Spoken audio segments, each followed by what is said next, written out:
Hello everyone, welcome to कैमरोना। Last class में हमने SN2 रिएक्शन के बारे में पढ़ा था कि SN2 रिएक्शन क्या होती है। ये क्या करती है, आपकी कंसर्टेड प्रोसेस को फॉलो करती है या फिर कंसर्टेड मैकेनिज्म को फॉलो करती है। कंसर्टेड मैकेनिज्म का मीनिंग क्या था कि ये क्या होती है, आपकी सिंगल स्टेप रिएक्शन होती है। सिंगल स्टेप को फॉलो करेंगे। इसमें हमने क्या देखा था कि जैसे ही हमारा कोई न्यूक्लियोफाइल आएगा वो किसी भी रिएक्टेंट को क्या करेगा, अप्रोच करता है, तो हमें क्या मिलता है, हमारा डिजायर्ड प्रोडक्ट मिलेगा। हमने यहाँ पे एक चीज देखी थी कि जो हमारी SN2 रिएक्शन होती है वो क्या करती है, इन्वर्जन को फॉलो करती है। इन्वर्जन फॉलो करती है। इन्वर्जन फॉलो करने का मीनिंग क्या है, इन्वर्जन मतलब कुछ क्या हो रहा है, कोई चीज आपकी इन्वर्ट हो रही है। इन्वर्ट होने का मीनिंग क्या है कि जैसे आपने अपना रिएक्टेंट लिया था, रिएक्टेंट अगर हमारा क्या आ रहा था, आर आ रहा था।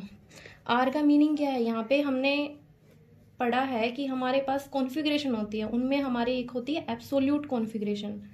एब्सोल्यूट कॉन्फ़िगरेशन में हमारे पास आर एंड एस नोटेशन होती है।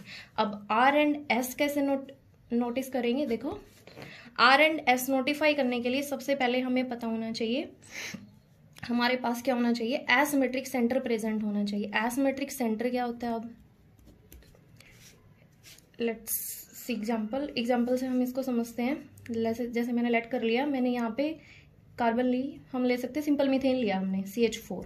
अब देखो यहाँ पे जो हमारी कार्बन है, कार्बन के साथ 4 प्रोटॉन प्रेजेंट है। अब वो जो आपके प्रोटॉन प्रेजेंट है सारे के सारे क्या हैं, बिल्कुल सेम ग्रुप हैं। तो यहाँ पे हम R और S को नोटिफाई या फिर नोटिफिकेशन नहीं शो कर सकते, ना उनको दिखा सकते। हमें R और S दिखाने के लिए हमारी कार्बन के ऊपर चारों ग्रुप क्या होने चाहिए, बिल्कुल डिफरेंट ग्रुप प्रेजेंट होने चाहिए। डिफरेंट ग्रुप प्रेजेंट हो गए तभी हम उसे क्या बोलेंगे, एसिमेट्रिक सेंटर। मतलब जैसे मैं क्या कर दूं, अगर यहाँ पे इन 4 प्रोटॉन को क्या कर दूं, रिप्लेस कर दूं। एक को मैं ले लूं आई मतलब आयोडीन, ब्रोमीन, और एक प्रोटॉन को रिप्लेस करवा दूं क्लोरीन से। तो हम क्या करेंगे, कराया replace hydrogen, chlorine, bromine and iodine. हमने ये रिप्लेस करा दिया। अब देखो रिप्लेस कराने के बाद हमें हमारी कार्बन का क्या है, 1 2 3 4, 4 के 4 ग्रुप क्या है, बिल्कुल डिफरेंट है, 4 डिफरेंट ग्रुप। अगर हमारी कार्बन के पास 4 डिफरेंट ग्रुप हैं तो वो सेंटर कैसा होता है, हमारा एसिमेट्रिक सेंटर, या फिर ये कार्बन क्या होगी, हमारी एसिमेट्रिक कार्बन होगी। और एसिमेट्रिक कार्बन को ही क्या बोलते हैं हम, कायरल सेंटर। तो ये जो आपका सेंटर होगा वो क्या होगा, एसिमेट्रिक सेंटर बोलो या फिर क्या बोल सकता हो, कायरल सेंटर। अब कायरल सेंटर होने के बाद जो आपने कभी कभी नाम पढ़ा होगा कि क्या होते हैं आपके पास, ऑप्टिकल कंपाउंड्स होते हैं। ऑप्टिकल कंपाउंड किन्हें बोलते हो, ऑप्टिकल कंपाउंड्स के लिए मस्ट कंडीशन क्या होती है कि जो आपका कंपाउंड है या फिर जो आपका मॉलिक्यूल है वो क्या होना चाहिए, कायरल होना मस्ट होती है। तो मस्ट कंडीशन क्या है, कायरल होना। तो अब देखो इसकी हम RS नोटिफिकेशन शो कर सकते हैं। कैसे करेंगे, देखो हम इसको क्या लेंगे, 3D में करके देखेंगे। जैसे मैंने क्या लिया, इन प्लेन ले लिया, HBr, आयोडीन एंड Cl। अब देखो ये जो आपको RS कॉन्फ़िगरेशन शो करने के लिए आपके पास क्या होता है, एक रूल होता है, उस रूल को फॉलो करना बहुत जरूरी होता है। इसमें जो आपका फर्स्ट रूल होता है वो क्या बोलता है, प्रायोरिटी रूल। प्रायोरिटी रूल में क्या होता है कि आपको फर्स्ट या 1 पोजीशन उसी को आइडेंटिफाई करना होगा जिसका क्या होगा, एटॉमिक नंबर सबसे ज्यादा होगा। जिसका एटॉमिक नंबर जितना ज्यादा वही आपका क्या होगा, नंबर 1 पोजीशन पे आएगा। तो देखो यहाँ पे क्या है, आयोडीन का सबसे ज्यादा है तो 1, नेक्स्ट क्या होगा ब्रोमीन 2, नेक्स्ट क्या होगा 3 एंड 4। सेकेंड रूल क्या बोलता है अब आप जैसे इनकी क्या देखोगे, मूवमेंट देखते हो। अब आप क्या करोगे, अगर आपके पास क्या आ रही है, क्लॉकवाइज रोटेशन आ रही है, क्लॉकवाइज रोटेशन आ रही है तो वो क्या बताता है आपको R। अगर एंटी क्लॉकवाइज रोटेशन आ रही है तो वो क्या बताता है आपको S। तो देखो 1 2 3, तो आप इसको कैसे रोटेट करोगे, ऐसा रोटेट आ रहा है। ये क्या आ रहा है आपका, क्लॉकवाइज। क्लॉकवाइज है तो आप इसे क्या बोलोगे, R। अब यहाँ पे एक थर्ड रूल क्या होता है, अगर आपका लोवेस्ट प्रायोरिटी,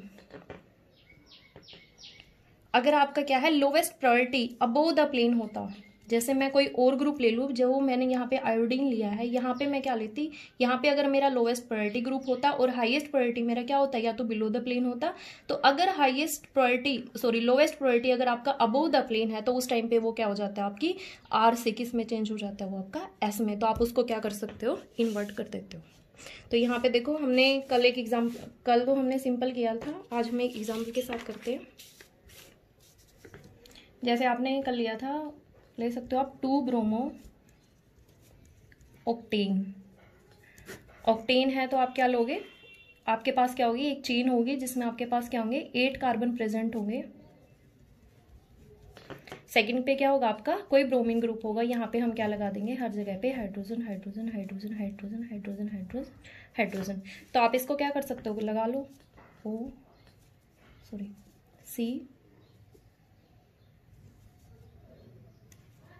CH3Br। एक को क्या कर सकते हो आप, इस ग्रुप को आपने, ये आपकी सेंटर नंबर 2 है, 1 CH3 ऐसे कैसे लिख दिया, इस कार्बन के साथ क्या है, एक आपका प्रोटॉन प्रेजेंट है और बाकी को हम काउंट कर सकते हैं C6H13। ठीक है, अब ये आपकी क्या है, हमने इसको अबोव द प्लेन या बिलो द प्लेन नहीं दिखाया, तो एक बार हम इसको नोटिफाई करते हैं अबोव द प्लेन या बिलो द प्लेन। तो देखो अगर मैं क्या करूँ, ये मैंने ले लिया अबोव द प्लेन और हमने अपना प्रोटॉन क्या लिया है, बिलो द प्लेन।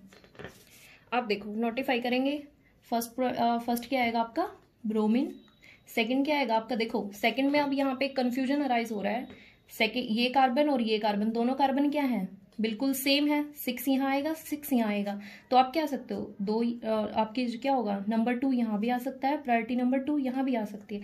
उससे आगे फिर हम नेक्स्ट देखेंगे, देखो ये वाली कार्बन है, ये आपकी CH3 है, H, और ये वाली जो कार्बन है यहाँ पे देखते हैं, यहाँ पे क्या है, एक प्रोटॉन प्रोटॉन प्रोटॉन प्रोटॉन ऐसे।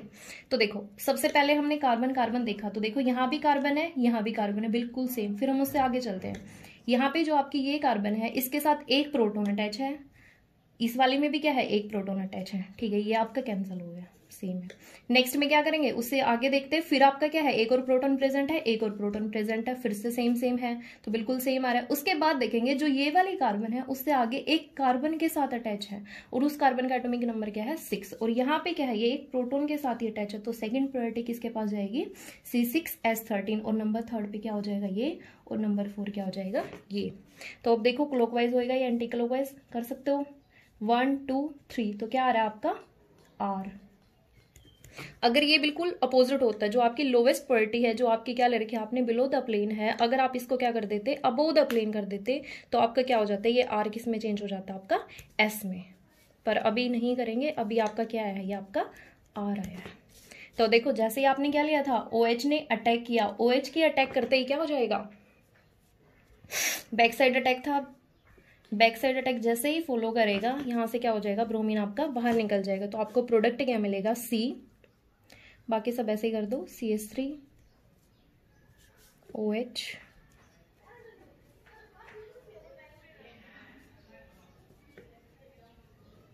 H C6H13। आप देखो यहाँ पे हम प्रायोरिटी लगा के देखते हैं, आपका साथ में क्या निकल जाएगा, Br नेगेटिव, 1 2 3 एंड 4।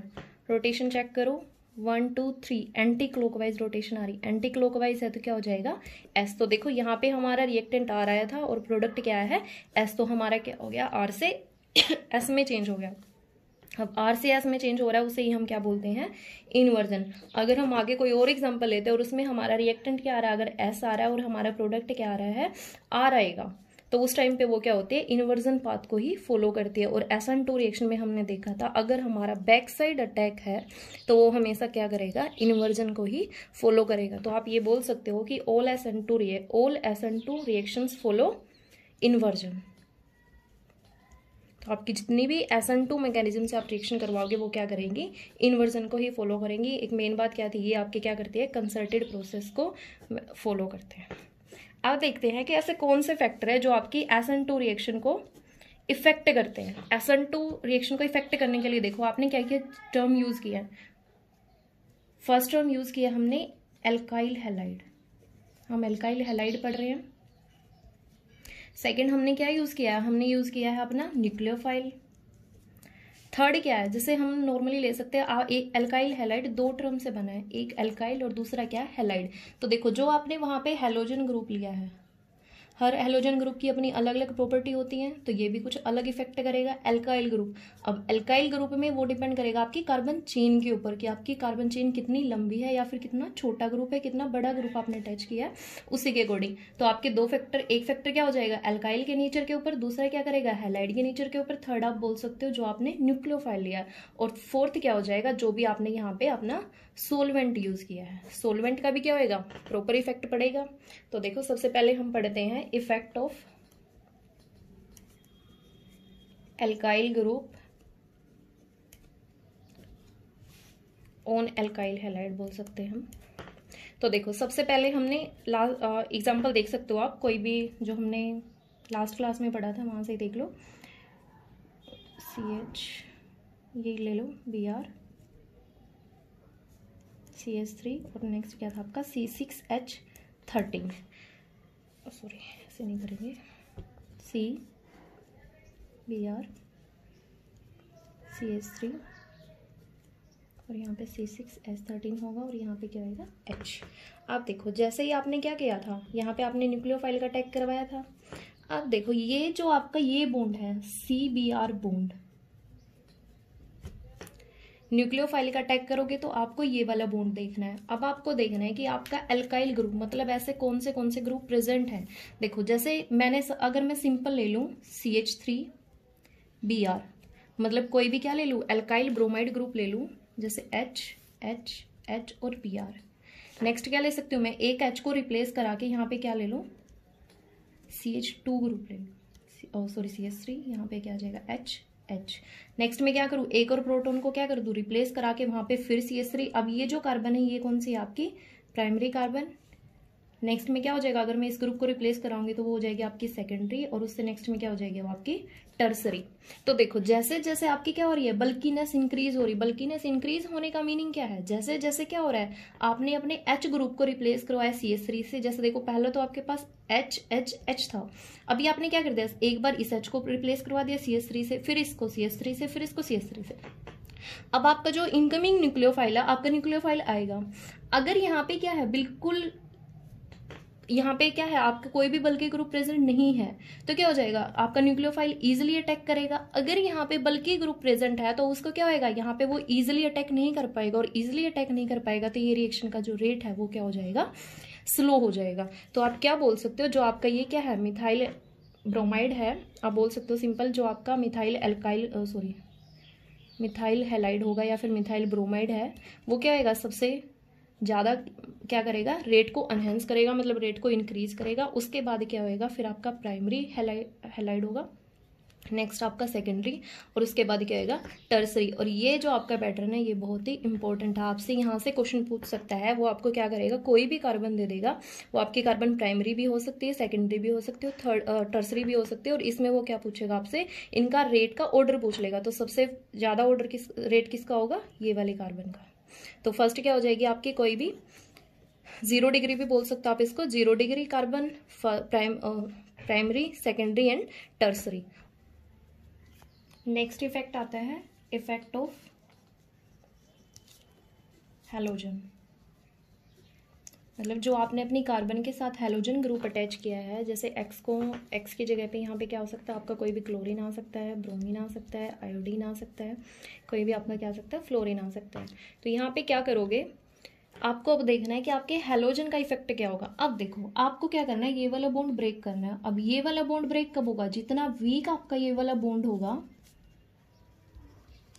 उतना जल्दी आपका ये बॉन्ड क्या हो जाएगा ब्रेक हो जाएगा, या फिर उतना ही जल्दी क्या हो जाएगा आपका ये हैलोजन ग्रुप यहाँ से लीव हो जाएगा। तो आपको क्या देखना है कि जो आपका यहाँ पे लिविंग ग्रुप है वो क्या होना चाहिए, आपका गुड लिविंग ग्रुप होना चाहिए। गुड लिविंग ग्रुप का मीनिंग क्या है कि वो उतना ही जल्दी यहाँ से क्या हो जाना चाहिए, आपकी रिएक्शन से बाहर निकल जाना चाहिए।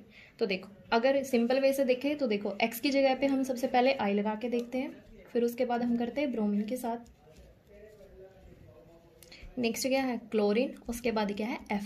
अब देखो कार्बन और फ्लोरीन का साइज थोड़ा सा सेम सा ही होता है, तो यहाँ पे जो आपका बॉन्ड बनेगा वो स्ट्रॉन्ग बनेगा। उसके बाद थोड़ा सा साइज अगर इंक्रीज हो रहा है तो क्या हो जाएगा बॉन्ड वीक होगा। उसके बाद क्या हो रहा है, अगर बी आर और भी बड़ा साइज है, साइज बड़ा है और यहाँ पे ये क्या है कार्बन का साइज छोटा है तो बॉन्ड और भी वीक हो जाएगा, और यहाँ पे आयोडीन के साथ देखेंगे तो ये वाला बॉन्ड तो बहुत ही वीक होगा, और जितना वीक बॉन्ड होगा उतना ही जल्दी क्या हो जाएगा, वो बॉन्ड आपका ब्रेक होगा। तो आप यहाँ से कर सकते हो, जैसे ही आपने क्या लिया, यहाँ पे अगर आप आई लेते हो तो ये वाला बॉन्ड क्या होगा आपका, बहुत ही वीक होगा, और वीक होगा तो ये क्या होगा, यहाँ से ईजिली निकल जाएगा, और ईजिली निकल रहा है तो ये क्या करेगा, आपके रिएक्शन के रेट को क्या करेगा, इंक्रीज कर देगा। अब अगर हम यहाँ पे आपसे क्वेश्चन पूछ सकता है, क्या करेगा वो, आपके यहाँ पे डिफरेंट डिफरेंट कोई भी रिएक्शन दे देगा, रिएक्शन देने के बाद वहाँ पे क्या पूछ लेगा, एक्स की जगह पे आपको दे देगा कि कोई भी आपके पास आयोडीन है, ब्रोमीन है, क्लोरीन है और फ्लोरीन है, पूछेगा इनमें से आपको क्या करना है, ऑर्डर बताना है कि आपका कौन सा हैलोजन क्या करेगा, रेट को इंक्रीज करेगा। तो ऑर्डर क्या हो जाएगा, आई सबसे ज्यादा इंक्रीज करेगा, फिर क्या होगा आपका ब्रोमीन, फिर क्या होगा आपका क्लोरीन, और फिर क्या होगा आपका फ्लोरीन। हम इनका एग्जाम्पल भी करेंगे और इनकी प्रैक्टिस भी करेंगे अच्छे से।